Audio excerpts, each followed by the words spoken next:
You've been told your whole life that success looks a certain way, loud, busy, surrounded by people, always somewhere to be. So what does it mean when the smartest person you know would rather spend Friday night alone with their thoughts than at a party pretending to care about small talk? It turns out it might mean everything. Introvert psychology has been quietly dismantling the myth that social equals superior, and the findings are impossible to ignore. Here's the uncomfortable truth that no one says out loud. People who love staying home aren't missing out. In many cases, they're re-opting into something that the constantly busy, chronically overstimulated world has almost entirely lost access to depth.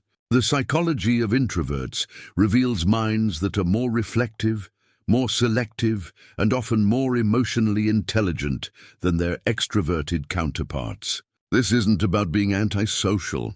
This is about understanding how certain brains are wired to find meaning, and why for those brains, home isn't a hiding place. It is a laboratory. What if staying home isn't laziness but psychological self-protection? Most people assume that someone who prefers the couch over a crowded bar must have something wrong with them, but the science of introvert psychology tells a very different story.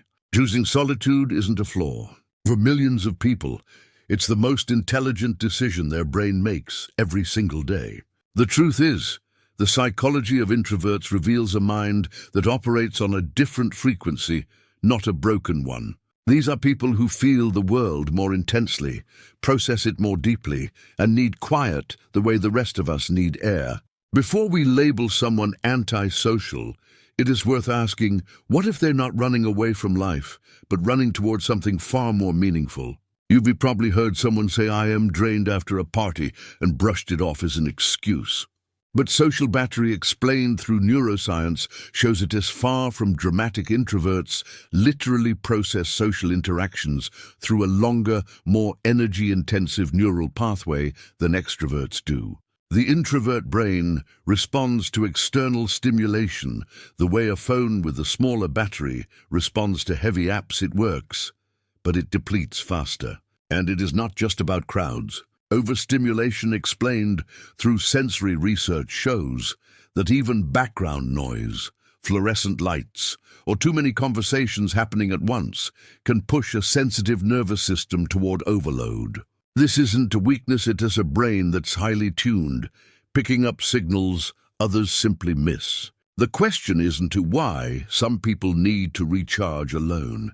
It is why we ever expected everyone to run on the same settings. There is a reason the moment you close your front door behind you, something in your chest loosens. Why staying home feels safe isn't just poetic, it is psychological.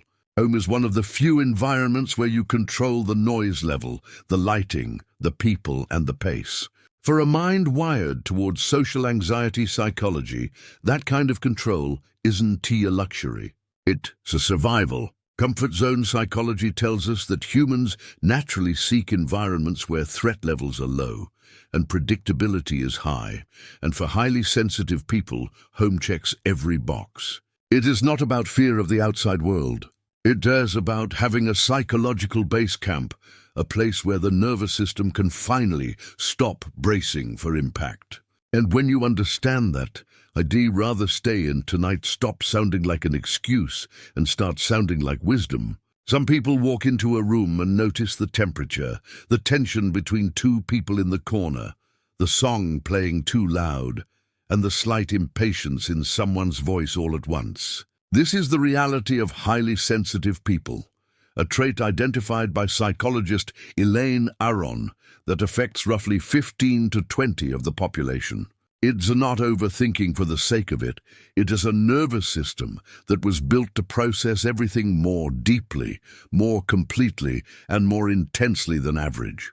The challenge is that human behavior psychology rarely makes space for this kind of depth. When you feel social energy like a physical weight, when a harsh tone lingers in your mind for hours, when a crowded mall feels genuinely overwhelming, the world starts to seem like it was designed for someone else. But here, as what S rarely said, that same sensitivity that exhausts you in noisy environments is the exact thing that makes you extraordinarily perceptive, empathetic, and self-aware. And that's where it gets really interesting.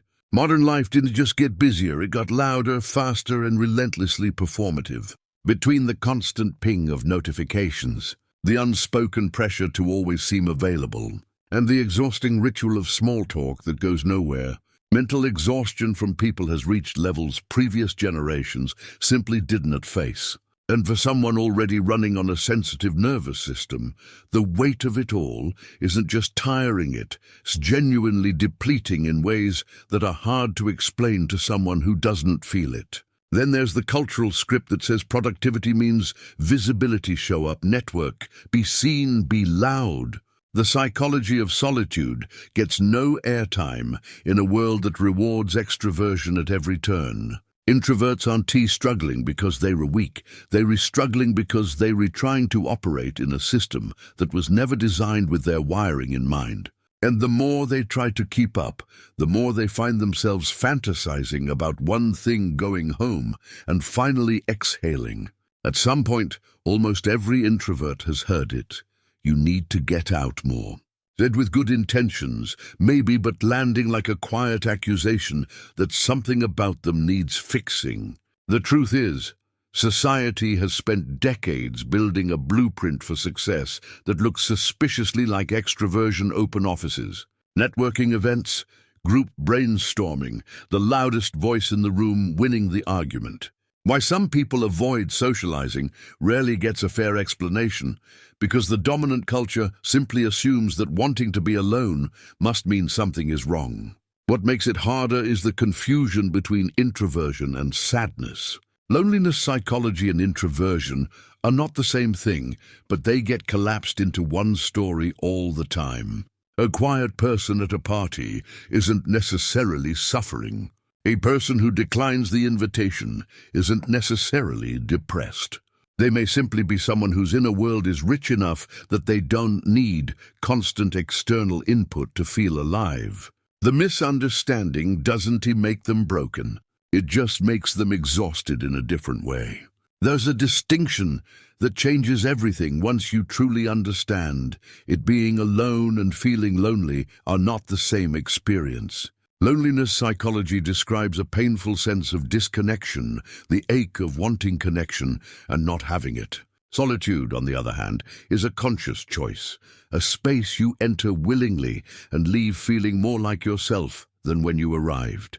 The psychology of solitude frames it not as absence, but as presence, full, intentional presence with your own mind.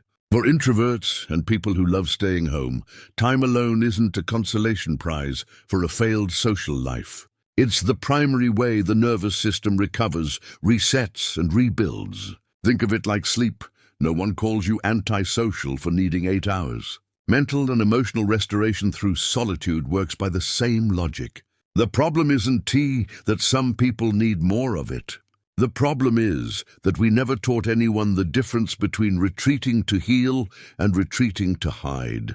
There's a particular kind of intelligence that doesn't announce itself. It doesn't dominate conversations or fill silences with noise. It watches, absorbs, and connects dots that louder minds tend to skip over. Quiet people. Psychology reveals something fascinating. The same internal orientation that makes socializing exhausting is the very thing that fuels extraordinary observation, creative depth, and emotional precision. While others are performing, quiet people are paying attention, and that attention compounds into insight over time. Emotional intelligence introverts possess often goes unrecognized precisely because it doesn't look like the conventional markers of leadership or charisma. But research consistently shows that introverts tend to think before speaking, listen more carefully, and process ethical and emotional complexity with unusual depth. Thinkers like Einstein, Darwin, and Kafka weren't quiet. Despite their brilliance, they were brilliant in part because of their quiet. The world tends to reward the loudest voice in the room, but history tends to remember the most thoughtful one. Walk into a busy shopping mall on a Saturday afternoon as a highly sensitive person, and something almost immediate happens. The brain shifts into a kind of high alert mode. scanning exits, tracking conversations, registering every visual and auditory input simultaneously. Overstimulation, explained through neuroscience, shows that this isn't paranoia or weakness. It's a nervous system doing exactly what it was designed to do, just at a much higher intensity than the average person experiences. The introvert brain in a crowded space isn't relaxing, it's working overtime. This is where social anxiety psychology and introversion often get tangled together, because the end result can look identical from the outside: someone who avoids crowds, leaves early, or never shows up at all. But the mechanism is different. It does not always fear driving the exit. Sometimes it's simply the math: too many inputs, too little bandwidth, and a brain that has been quietly analyzing every face, every tone, and every shift in energy since the moment it walked through the door. Exhaustion in that context isn't a mood. It is a completely logical outcome. Here's where the conversation has to get honest, because there's a line, and it matters. Staying home to recharge is self-awareness. Staying home to avoid every uncomfortable feeling that life might bring is something else entirely. Comfort zone psychology draws a clear distinction between rest and retreat, between boundaries and walls. When the couch stops being a place of recovery and starts being a place of hiding, the psychology of isolation begins to work against the very person it was meant to protect. Homebody psychology becomes a trap the moment solitude stops being a choice and starts being the only option that feels tolerable. Social fear quietly expands to fill whatever space you give it. Skip one gathering, then two, then stop getting invited altogether, and suddenly the world feels smaller than it should. This isn't a moral failing, it's a pattern, and patterns can be interrupted. The goal was never to eliminate the outside world. It was to engage with it on your own terms, with enough inner stability that it doesn't consume you. And that balance? That's what we need to talk about next. Here's something that reframes the whole conversation. Introverts don't stay home because they were afraid of fun. They stay home because their brain finds a genuinely different set of experiences rewarding. Dopamine and solitude research shows that introverts are actually more sensitive to dopamine, meaning they reach stimulation thresholds faster and with far less external input than extroverts need. A quiet evening with a good book, a creative project, or a deep conversation with one person can produce the same neurological satisfaction that a loud party produces in someone wired differently. This is homebody psychology at its most fundamental level, not a personality quirk, but a neurological reality. The introvert brain isn't broken or underdeveloped. It simply runs on a different reward system. One that finds meaning in depth rather than breadth, in quality rather than quantity, in stillness rather than spectacle. Understanding this doesn't just validate the preference for staying in it, completely dismantles the idea that there is something to fix. The brain is avoiding life. It is selecting very deliberately the version of life that actually makes it feel alive. Some people don't avoid the world because they hate it. They avoid it because they feel it too deeply. And when you understand that, really understand it, the quiet person in the corner stops looking like someone who gave up and starts looking like someone who is paying a kind of attention that most of us have forgotten how to pay. The psychology of isolation, when chosen consciously, isn't emptiness. It is a form of radical presence with the one conversation that never stops, the one happening inside your own mind. Human behavior psychology has spent decades trying to categorize, fix, and extrovert the world into a single acceptable shape. But the science keeps pointing back to the same truth, that depth, sensitivity, and the need for solitude aren't deviations from the human experience. They are, for many people, the most honest expression of it.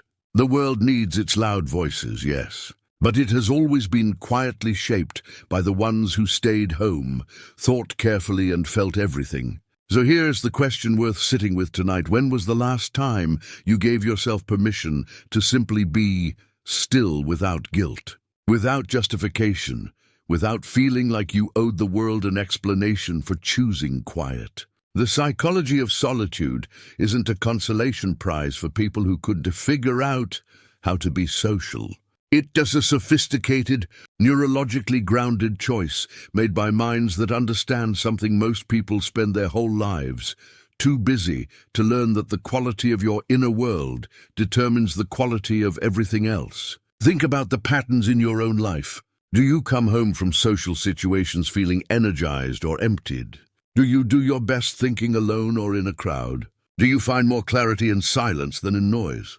These aren't random preferences, they are data points about how your brain is wired, and they deserve to be taken seriously. Emotional intelligence introverts carry isn't loud or performative. It shows up in the patience, the perception, and the depth they bring to everything they do, including the decision to protect their own mental energy. The world will always have somewhere for you to be, something for you to attend, someone waiting for you to show up louder than you actually are. But the most intelligent thing you can do for your mind, your creativity, and your sense of self might just be to close the door, exhale, and remember that some of the most profound thinking in human history happened in quiet rooms. Your quiet room included. If this made you see yourself or someone you love a little differently, then this channel exists exactly for you. Subscribe, turn on notifications, and keep showing up here, where we take the most fascinating corners of human psychology and make them impossible to look away from. The next video might just change the way you understand your own mind all over again.